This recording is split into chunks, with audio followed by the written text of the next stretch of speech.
Oktubre, kasabay natin si Kaperiodikong Eileen Vargas ng PBA o Bicol Periodical Print and Broadcast Academy Batch 16. Kaperiodikong Eileen Vargas, please go ahead.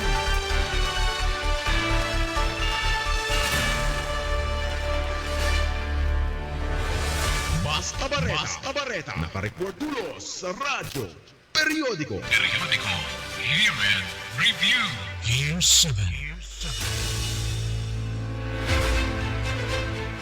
Narito ang mga malalaking kaganapan sa buwan ng Oktubre. Buwan ng Oktubre na ihatid ni Gobernador ang kanyang pinakahihintay na ulat sa lalawigan. Sa taong ito, sumentro ang talumpati ng Gobernador sa pagpapahalaga sa kalusugan ng mga mamamayan matapos ang takot na ibinigay ng COVID-19 pandemic. Ayon sa Gobernador, ang mga hamon na dala ng pandemya at ang mga naging epekto nito sa kasalukuyan ay kapwa mga hamon na buong puso niyang tinatanggap. Ipinagmalaki ng Gobernador na sa unang dalawang kwarter ng taong 2023 ay agad umanong naglagay ang probinsya ng mga pasilidad sa Eastern Bicol Medical Center kabilang ang hemodialysis center sa nasabing pagamutan.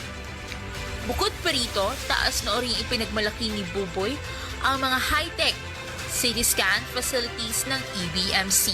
Masaya ring binanggit ni Kuwa na ang lalawigan ay kinilala ng Pinas Lakas bilang isa sa top performing provinces sa 11th Salute Bicol Non Award. Kabilang pa sa mga nabanggit ng gobernador ay ang mga hakbang na ginawa nito upang labanan ng kolera at ang programang WASH. Bukod sa ulat sa lalawigan, inabangan din ng mga residente ng Virac ang ulat sa bayan ng alkalde nitong si Mayor Sammy Lainez. Sa kanyang talumpati, idinagtalya ng alkalde ang kanyang 10-point agenda na nakasentro sa kalusugan, agrikultura, infrastruktura, kapaligiran, pabahay, turismo, trabaho, pangkabuhayan, pangangailangan at kaayusan. Ngunit isa sa mga sobrang pinagmamalaki ni Lainez ay ang mabilis na pagsasaayos sa Plaza Rizal na sa ngayon ay pinagdadausan na ng iba't ibang programa at kaganapan. Ibinida rin ng sangguniang panlalawigan ng 761 resolusyon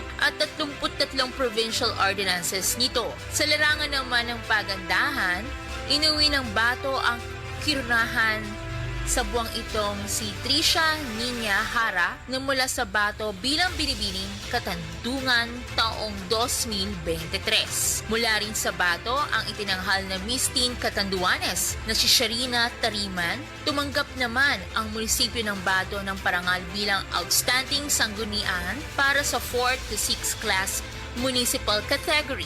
Siyempre pa sa buwan ding ito naganap ang barangay at sangguniang kabataan elections. Sa kabuuan, ayon sa ulat ng PNP, naging general peaceful naman ang naganap na halalan.